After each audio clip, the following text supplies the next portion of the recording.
இப்போது நான் சொல்லக்கூடிய தகவல் பார்த்தீங்கன்னா இன்றைக்கு தேவைப்படக்கூடிய தகவல், அதாவது மழைக்காலங்கள். இப்போ மழைக்காலங்களில் பார்த்தீங்கன்னா பொதுவாகவே சிலருக்கு நோய் எதிர்ப்பு சக்தி குறைவாக இருக்கும். இந்த கால்களில் உள்ள தோள்கள், அடி பாதங்களில் உள்ள தோள்கள் மெல்லிய தோள்களாக இருக்கும். அது கிருமி தொற்று உடனே அவர்களுக்கு ஏற்பட்டுவிடும். அதில் பார்த்தீங்கன்னா பாத வெடிப்பு முக்கியமானது, ஆணிக்கால் முக்கியமானது, சேற்று புண்கள் இது முக்கியமானது. இப்பொழுது பார்த்தீங்கன்னா இந்த சேற்று புண்கள் என்பது, பாத வெடிப்பு என்பது பெரும்பாலும் பெண்களுக்கு தான் வருகிறது. அது ஏன் வருகிறது என்று சொன்னால், துணி துவைக்க நாம் பயன்படுத்தக்கூடிய அந்த சோப்புகள் மற்றும் தரை துடைப்பதற்காக நாம் ரசாயன கெமிக்கல்கள் கலந்த நிறைய பொருள்களை வாங்கி பயன்படுத்துகிறோம். அதிலும் வாசனை உள்ள பொருள்களை எல்லாம் வாங்கி பயன்படுத்துகிறோம். அதில் எலுமிச்சை இருக்கிறது, புதினா இருக்கிறது, அப்படி எல்லாம் சொல்கிறார்கள். எலுமிச்சை பழத்தை அதில் போடவில்லை, எலுமிச்சை வாசனை உள்ள ரசாயனத்தை அதில் கலக்கிறார்கள். புதினா வாசனை உள்ள ரசாயனத்தை அதில் கலக்கிறார்கள். அது வேற முகர்ந்து வேற பார்க்கிறோம். தயவு செய்து எவருமே இந்த குளியல் சோப்புகளையோ அல்லது குளியல்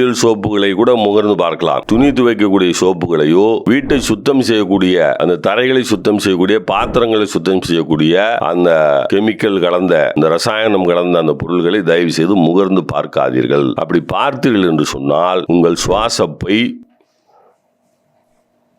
அவ்வளவுதான், அதுவே பெரிய நோயை கொடுத்துரும் நுரையீரலுக்கு. அதனால தயவு செய்து முகர்ந்து பார்க்காதீர்கள். முகர்ந்து பார்த்தால் தொடர்ச்சியாக அப்படி செய்து கொண்டிருந்தீர்கள் சொன்னால் உங்களுக்கு மூக்கில் அந்த வாசனை வருவதே தெரியாமல் போய்விடும். ஸ்மெல் சென்சேஷன் என்று சொல்வார்கள். அதாவது மூக்கில் நுகரும் தன்மை, அந்த தன்மை இல்லாமல் போய்விடும். எந்த வாசனையும் தெரியாது, நல்ல வாசனையும் தெரியாது, கெட்ட வாசனையும் தெரியாது. அதனால அந்த வேலையை நீங்கள் செய்ய வேண்டாம். இந்த சேற்று புண் இது பாத்தீங்கன்னா இந்த கிருமி தொற்றுகளாலும் இந்த ரசாயனம் கலந்த இந்த சோப்புகளாலும் இதனால வருகிறது. சில பேர் கைகள் கூட அதில் வரும். எளிமையான தீர்வு ஒன்று சொல்கிறேன். கருஞ்சீரகம் மற்றும் குப்பைமேனி தழை. நீங்கள் குப்பைமேனி பவுடரை கடையில் வாங்கிட கூடாது. குப்பைமேனி தழை, இந்த குப்பைமேனி தழையையும் கருஞ்சீரகத்தையும் எடுத்துக்கொள்ளுங்கள். ஒரு 2 கைப்பிடி அளவுக்கு குப்பைமேனி தழை, ஒரு தேக்கரண்டி கருஞ்சீரகம், இரண்டையும் நன்றாக மைய அரைத்து, அம்மி இருந்தால் அம்மியில் அரையுங்கள். அம்மி இருக்காது, மம்மி இருப்பார். மம்மியிடம் அம்மி இருக்காது, ஆனால் மம்மியிடம் சொல்லி அந்த மிக்சி இருக்கும், அந்த மிக்சியில் போட்டு அரைத்து அதை தினந்தோறும் கால்களில் பற்று போட்டு வாருங்கள்.